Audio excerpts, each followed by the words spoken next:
तइलीम जे वज़ीर पीर मज़हरुल हक़ सिंध टीवीअ ख़िलाफ़ जेका ज़बान इस्तेमालु कई आहे उन जे जवाब तौरु खेसि यादि रखणु घुरिजे त जनाब पीर मज़हर सिंध टीवी उहो टीवी चैनल आहे जंहिं मोहतरमा बेनज़ीर भुट्टो खे शहादत वारे ॾींहं ते शहीद राणी करे यादि कयो हो ऐं अॼु सॼी दुनिया जमहूरियत जे हिन अज़ीम सूरमीअ खे उन ई शहीद राणीअ जे नाले सां यादि करे थी जेको नालो खे सिंध टीवीअ ॾिनो हो। जनाब पीर मज़हर सिंध टीवी उहो टीवी चैनल आहे जंहिं शहीद ज़ुल्फ़कार अली भुट्टे जे ज़िंदगी ऐं जदोजहद ते सभ खां घणियूं ऐं तहक़ीक़ी रिपोर्टूं ऐं दस्तावेज़ी रिपोर्टूं हलायूं ऐं मुंहिंजे दड़े जो लोकनि जे हिन अज़ीम बादशाह ते Bhutto the man of millennium जहिड़ियूं दस्तावेज़ी रिपोर्टूं ठाहियूं। Bhutto the man of millennium खे बैद में भुट्टो सदियुनि जी सदाब चयो वियो। सिंध टीवीअ खे इहो एज़ाज़ हासिलु आहे त हिन सिंधू मात्रीअ जे हिन शहीद बादशाह खे संदसि शान जे मुताबिक़ Bhutto the man of millennium जहिड़ो एज़ाज़ ॾिनो जंहिं एज़ाज़ ते सिंध टीवीअ खे त नाज़ आहे पर शहीद भुट्टे जे सचनि कारकुननि ऐं पोलगनि खे पिणु फ़ख़्रु आहे।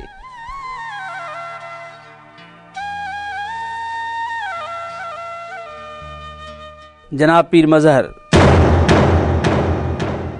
सिंध टीवी उहो टीवी चैनल आहे जंहिं शहीद ज़ुल्फ़कार अली भुट्टे संदसि ॿिनि शहीद पुटनि ऐं संदसि शहीद शहज़ादी धीउ ते शहीदनि जे चोयारी जहिड़ी दस्तावेज़ी रिपोर्ट ठाही ऐं गड़ी ख़ुदा बख़्श खे सदाई ज़िंदह ऐं आबाद माग सॾे गड़ी ख़ुदा बख़्श जे क़ब्रिस्तान खे क़ब्रिस्तान जे नाले मां हटाए शहीदनि जे आस्थान जो नालो ॾिनो। शहीद भुट्टे जे कारकुननि ऐं पोलगनि खे गड़ी ख़ुदा बख़्श शहीदनि जे आस्थान जहिड़ियुनि दस्तावेज़ी रिपोर्टुनि जा मुहबत ऐं अक़ीदत जे मुहावरनि सां टिमटार अहसास भरिया जुमिला अॼु बि बरज़बान यादि आहिनि।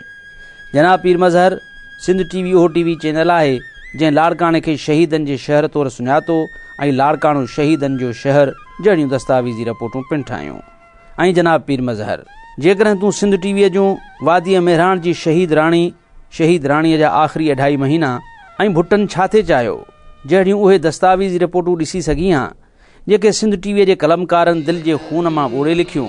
ऐं जेके रिपोर्टूं सिंध टीवीअ जे इंतिज़ामिया सिर अॾीअ ते रखी नशिर कयूं त शायदि तुंहिंजी ज़बान सिंध टीवीअ ख़िलाफ़ु ॻाल्हाइण खां अॻु बीही वञे हा ऐं तुंहिंजियूं मश्किरियूं तुंहिंजे मलाल में तब्दील थी वञनि हा। पर लॻे थो त शायदि तोखे पंहिंजे शहीद क़ाइदनि जी शान ॿुधण लाइ वक़्तु न आहे ऐं जेकॾहिं तूं उहे रिपोर्टूं ॿुधियूं आहिनि त तुंहिंजा अहसास ऐं हवास सुन्न थी विया आहिनि। जनाब पीर मज़हर तोखे इहा ॻाल्हि बि यादि रखणु घुरिजे त सिंध टीवी सदाई जमहूरियत ऐं इज़हार जी आज़ादीअ लाइ 2 विखूं अॻिते वधी क़दम खयों आहे ऐं जमहूरियत जे लाइ जदोजहद जे ॾोह में सिंध टीवीअ खे परवेज़ मुशर्रफ जे आमरियत जे दौर में अक्टूबर 2006 में बंदि पिणु कयो वियो हो।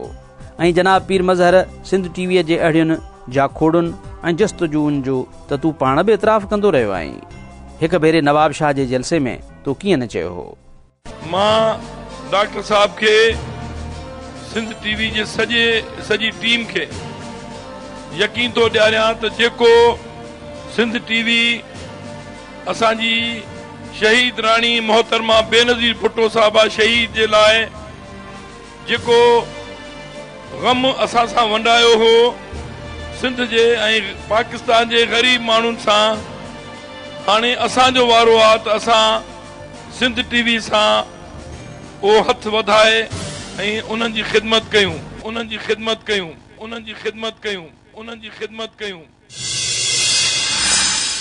मथे ॼाणायल हक़ीक़तूं रुगो सिंध टीवीअ जे माज़ीअ जी हिकु झलकी आहिनि पर पीर मज़हरुल हक़ जो माज़ी छा आहे इहो वरी संदसि रिकॉर्ड ॿुधाईंदो। सिंध टीवी जेकॾहिं उस्तादनि जे तहरीक जी कवरेज करे को ॾोह कयो आहे त उन ॾोह जा ॿ ॿिया जवाबदार सैयद क़ाइम अली शाह ऐं फरियाल टालपुर साहिबा पिणु आहिनि छाकाणि त उन्हनि बि उस्तादनि जे मौक़िफ़ जी हिमायत कई हुई। पीर मज़हरुल हक़ उस्तादनि जी हिमायत जे ॾोह में अॼु सिंध टीवीअ ख़िलाफ़ु ॻाल्हायो आहे बाक़ी सैयद क़ाइम अली शाह ऐं फरियाल टालपुर साहिबा ख़िलाफ़ु कॾहिं ॻाल्हाईंदो उन लाइ शायदि खेसि वक़्त जो इंतज़ारु आहे। सिंध टीवी पंहिंजे मौक़िफ़ ते क़ाइमु आहे त उन उस्तादनि जे मुतालबनि जी कवरेज करे को बि ॾोह न कयो आहे। सिंध टीवी उन खां अॻु ठुल जरगे में विकियल न्याणियुनि पोरियत रसूल बख़्श विरोही दादूअ जे मक़तूल सिपाही गुल मोहम्मद जतोई समेत सभई अहिड़ा केस उजागर कया आहिनि जेके वक़्त जी पुकार ऐं ज़मीर जी ललकार हूंदा आहिनि।